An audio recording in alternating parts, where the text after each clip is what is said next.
Today in a Fayette County courtroom, detectives testified about the city's most recent homicide. Luis Ramos is accused of killing Daquan Collins.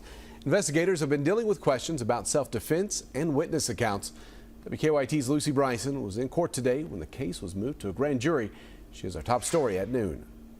1 week ago, Luis Ramos made a call to police saying that he shot Daquan Collins in Collins' own driveway.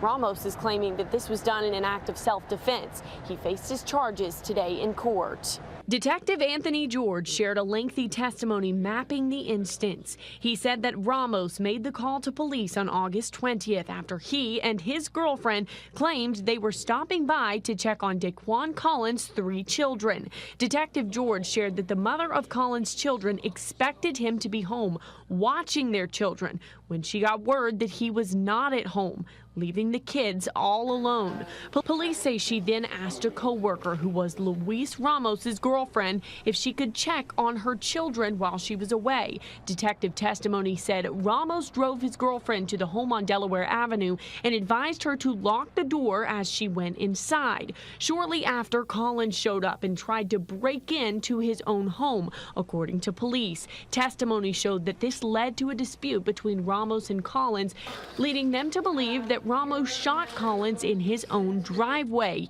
He later died at UK Hospital. Police also said there is a history of calls to this residence.